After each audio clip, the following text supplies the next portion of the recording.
Hai teman-teman yang berbahagia, berjumpa kembali dengan saya Dr. Andri, spesialis kedokteran jiwa dari Rumah Sakit Omni Alam Sutra Tangerang. Di kesempatan kali ini saya ingin sedikit membincangkan tentang irritable bowel disease atau penyakit yang berkaitan dengan radang di usus besar. Nah, kita bicara tentang ini memang karena kaitannya banyak sekali beberapa waktu terakhir ini pasien yang datang ke saya itu mengalami keluhan-keluhan yang berkaitan dengan irritable bowel disease.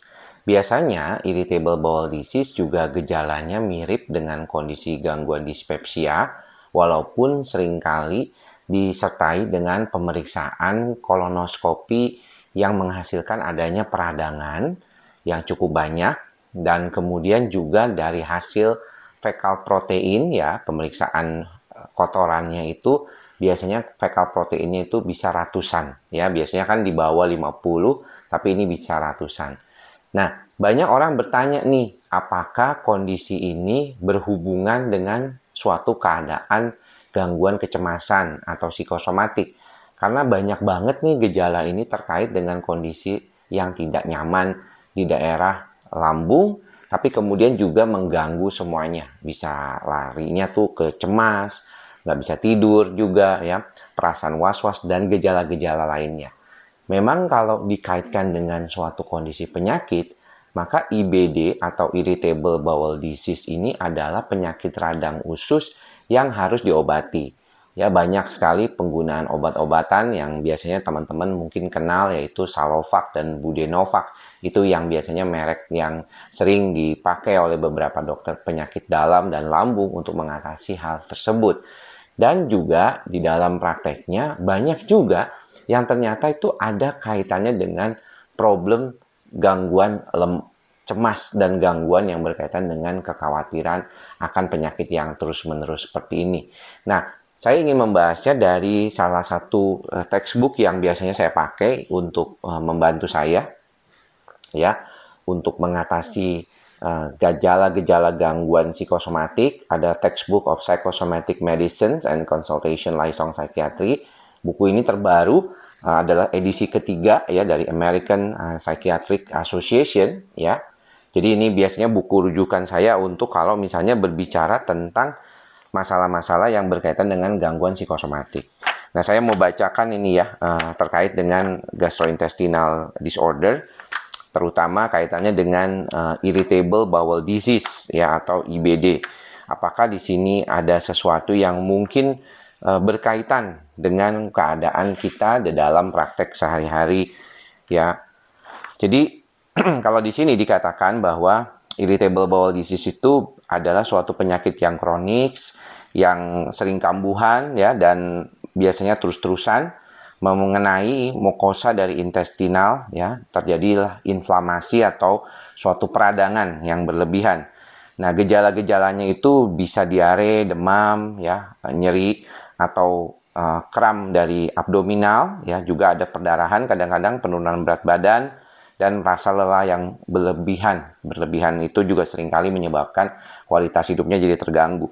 Dan yang paling sering adalah kolitis ulceratif ya, diagnosisnya, dan penyakit Crohn. Ini yang paling sering kali kita ketemukan, di mana biasanya terjadi kerusakan mukosa dan apakah saluran gastrointestinal yang terlibat dalam hal ini ya. Jadi biasanya kita melihat perubahan perbedaannya itu biasanya diagnosisnya dilakukan oleh dokter penyakit dalam, khususnya di daerah lambung. Dan kalau kita melihat dari sini, gejala-gejala IBD dan IBS atau Irritable Bowel Syndrome itu seringkali berkaitan ya, dikatakan oleh Reguiro pada tahun 2017, penyakit yang berkaitan dengan Crohn disease dan IBS IBD juga seringkali terjadi. Jadi ada beberapa sindrom IBS ya, seperti kembung ya, susah buang air besar, yang terjadi juga pada penyakit Crohn disease ini, dan ini yang seringkali menjadi masalah berkaitan dengan nanti ke depannya.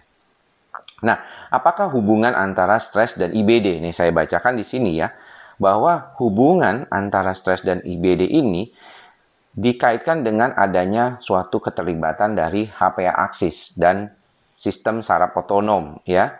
aktivasi dari sel mast, dan produksi dari sitokain yang berkaitan dengan inflamasi. Ya, jadi kaitannya juga dengan perubahan permeabilitas dari intestin atau saluran pencernaannya, juga dengan mikrobiota, ya, dengan zat renik atau bakteri yang baik di dalam tubuh kita. Nah, ketika berkaitan dengan ini, banyak penelitian-penelitian yang menghasilkan perbedaan dalam konteks apakah stres bisa menyebabkan IBD. Kalau dikaitkan dengan penelitian-penelitian di sini, dikatakan bahwa ada sekitaran 3 penelitian besar yang mengatakan ada hubungan, ya, di mana stres itu bisa meningkatkan permeabilitas dari intestin, ya, jadi dari saluran cerna tersebut, ya, yang menyebabkan adanya perbedaan stres yang lebih berat, menyebabkan kondisi lebih berat lagi pada IBD-nya. Namun demikian, ada beberapa data lain yang tidak terlalu menyebutkan adanya hubungan antara persepsi stres terhadap terjadinya inflamasi dari intestin tersebut. Di mana dikatakan adalah satu penelitian dari Swedia, ya, prospective cohort study, menyatakan bahwa laki-laki yang lebih rendah stresnya itu lebih jarang mengalami masalah IBD. Sedangkan kalau dia punya daya tahan stresnya lebih rendah atau lebih gampang stres, dia lebih mudah meningkatkan risiko terjadinya IBD. Nah, bagaimana gangguan depresi dan gangguan kecemasan yang berkaitan dengan IBD sendiri?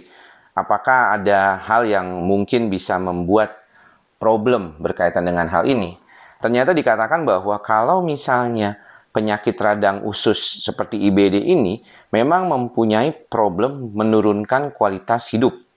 Dan adanya gangguan kecemasan dan depresi itu tidak terlalu mengagetkan, ya, dikatakan di sini. A recent systematic review reported poor incidence rate of 90% and 21% for anxiety and depressive symptoms. Jadi dalam suatu penelitian besar dikatakan ada kemungkinan orang yang mengalami IBD atau radang usus ini mengalami gangguan kecemasan sebesar 19% dan depresi sebesar 21%. Ya, ini sangat meningkat sekali, ya, menjadi beberapa sampai 28 sampai 66% pada penelitian Mikoka dan Walus tahun 2016. Inilah yang mungkin akan mengakibatkan kondisi di mana keadaan-keadaan yang berkaitan dengan bolak-baliknya datang ke dokter, pengobatan yang lama, yang mungkin hasilnya tidak terlalu pas, yang menyebabkan orang itu lebih mudah mengalami kecemasan dan depresi. Jadi teman-teman, kalau kita melihat di sini, adanya beberapa kaitan bahwa ketika orang itu mengalami kondisi yang namanya irritable bowel disease atau gangguan yang berkaitan dengan radang usus, itu memang sangat berkaitan dengan adanya stres, ya. Dan ini bisa berkaitan dengan, pertama, stres itu sendiri meningkatkan risiko terjadinya IBD, yang mana peradangan itu bisa jadi sudah ada, ya, tadi ada penelitian yang mengatakan demikian. Dan yang kedua adalah ketika kita mengalami IBD atau irritable bowel disease, penyakit radang lambung seperti colitis ulceratif dan Crohn disease, ya. Mirip-mirip GERD sebabnya banyak bolak-balik orang sering mengatakan itu. Dua hal ini, Crohn disease dan colitis ulceratif, itu punya kecenderungan untuk bisa mengalami depresi dan cemas. Jadi buat teman-teman yang mengalami diagnosis IBD atau colitis ulceratif atau Crohn disease, ini memang perlu juga kalau misalnya mengalami kecemasan, teman-teman bisa datang ke dokter jiwa terdekat juga untuk membantu teman-teman mengatasi kecemasan dan depresinya itu, supaya meningkatkan perbaikan dan kualitas hidupnya. Tapi jangan lupa IBD-nya sendiri harus diobati, dan diobati oleh teman-teman dokter penyakit dalam, khususnya bagian lambung. Demikian apa yang bisa saya sampaikan, mudah-mudahan bermanfaat ya teman-teman. Sampai bertemu lagi di lain kesempatan. Jangan lupa mantra kita bersama, ikhlas, sabar, dan sadar. Semoga semua makhluk berbahagia. Salam sehat jiwa. Bye-bye.